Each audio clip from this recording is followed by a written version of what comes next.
और अब नीट मामले में सुप्रीम कोर्ट ने एनटीए से जवाब मांगा है। सीबीआई जांच की मांग वाली याचिका सुप्रीम कोर्ट के पास पहुंची थी। 2 हफ्ते का वक्त एनटीए के पास है, नेशनल टेस्टिंग एजेंसी के पास।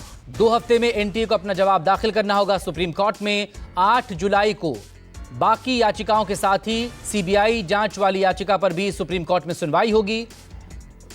सुप्रीम कोर्ट ने 2 हफ्ते में जवाब दाखिल करने को कहा है एनटीए को।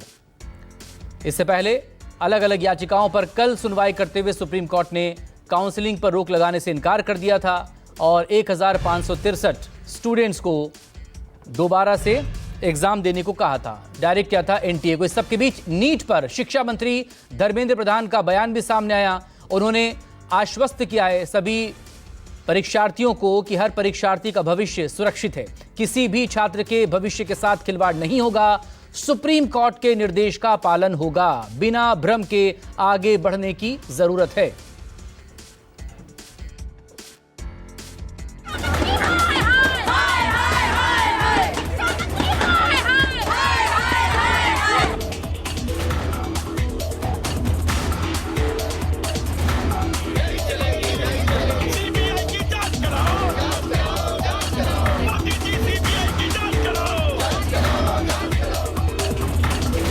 सरकार से भरोसा टूटा।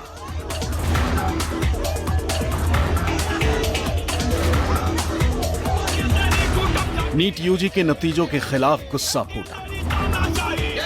जांच कराओ, जांच कराओ। मोदी जी सीबीआई की जांच कराओ। जांच कराओ, जांच कराओ। मोदी जी सीबीआई की जांच कराओ। जांच कराओ, जांच कराओ। मोदी जी फिर से नीट का नीट यूजी के नतीजों में हुई कथित धांधली को लेकर एनटीए से नाराज छात्रों को केंद्र सरकार के रुख ने गुस्से से भर दिया। तेरी तानाशाही नहीं चलेगी, नहीं चलेगी। एनटीए तेरी झूठम झाटी नहीं चलेगी, नहीं चलेगी। एनटीए तेरी तानाशाही नहीं चलेगी, नहीं चलेगी। दिल्ली के जंतर मंतर से कोलकाता तक छात्र संगठन सड़कों पर उतरा।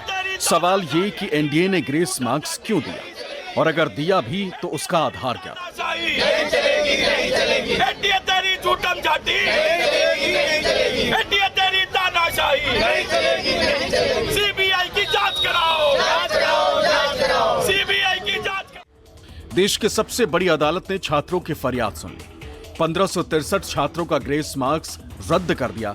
सुप्रीम कोर्ट ने एनटीए को यह आदेश भी दे दिया कि जिन 1563 छात्रों को ग्रेस मार्क्स दिया भी गया था उनके लिए फिर से नीट की परीक्षा कराई जाए।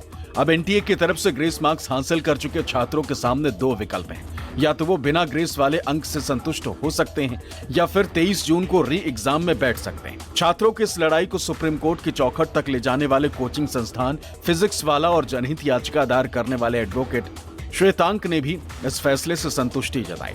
लेकिन कांग्रेस ने कहा कि इस घोटाले की जांच सीबीआई से होनी चाहिए और अगर सरकार सीबीआई जांच से कन्नी काटती है तो सुप्रीम कोर्ट की निगरानी में जांच हो। कि आज एनटीए ने खुद माननीय सुप्रीम कोर्ट के सामने माना कि जो उन्होंने ग्रेस नंबर दिए थे उससे बच्चों में डिससेटिस्फैक्शन हुआ, बच्चे प्रोटेस्ट पे आए और कहीं ना कहीं उन्होंने माना कि पहले कभी ऐसा नहीं है, पहली बार किया है, तो उन्होंने माना कि इसको हम हटा देते हैं ग्रेस नंबर को। हमारी 7 दिन से ये लड़ाई चल रही थी कि पहली बार आपने कैसे ग्रेस नंबर दे दिए, किस बेसिस पे आपने सोच लिया, बिना किसी को इन्फॉर्म किए, और आपने जब रिजल्ट आया तो बताया नहीं। सुप्रीम कोर्ट ने भी एग्री किया कि जिन बच्चों को ग्रेस नंबर मिले थे 1563 उन बच्चों का या तो री एग्जाम हो जाए, जो कि इन्होंने डेट दे दी है कि अप्रॉक्सीमेटली 23 जून को, या तो वो बच्चे अपने बिना ग्रेस के जो नंबर हैं उस पे हैप्पी हो जाए, यानी उनका ग्रेस नंबर काट दिया जाएगा। ठीक है, अब री एग्जाम हो उन बच्चों का जो देना चाहते हैं 1563 में से, और जो नहीं चाहते हैं उनका ओरिजिनल स्कोर रहेगा। आज एनटीए 7-8 दिन बाद आके माननीय सुप्रीम कोर्ट के सामने खुद एग्री करता है कि ये ग्रेस वाला जो पूरा हमने जो किया है ये गलत है। Malpractices which has been followed by the NTA. And now, today, they have admitted their mistake, stating that yes, those grace marks, regarding those grace marks, we are going to conduct the re-examination, which means there was something which was amiss, and now they have taken note of it, and that's why the court has also directed that re-examination will be done on 23rd of June. Congress party दोबारा ये मांग जताती है कि यहां पे एक inquiry हो और अगर केंद्र सरकार सीबीआई इंक्वायरी नहीं चाहती तो सुप्रीम कोर्ट मॉनिटर्ड एक इन्वेस्टिगेशन हो। अलग अलग हमने रिकॉर्डिंग सुने हैं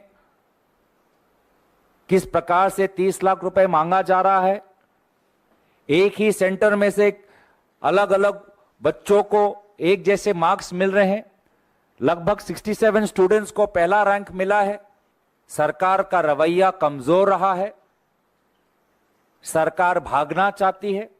सदन के अंदर भी हम हमारे 24 लाख भारतीय युवा नागरिकों की आवाज हम उठाएंगे।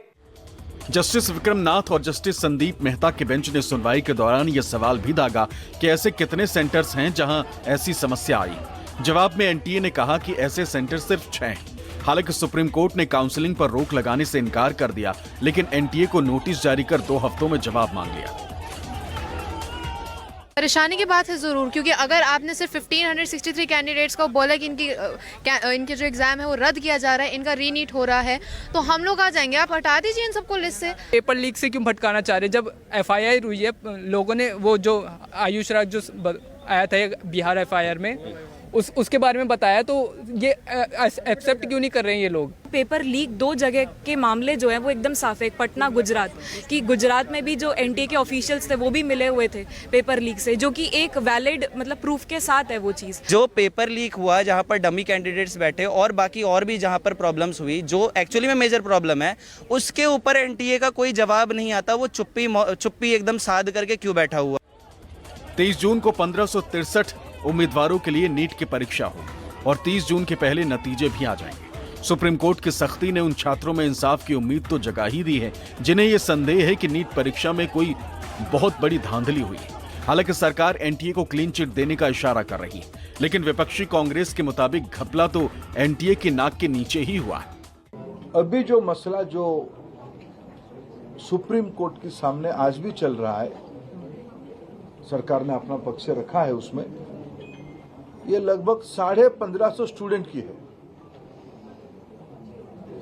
और एक ग्रेटर क्वेश्चंस कुछ उठाए गए हैं।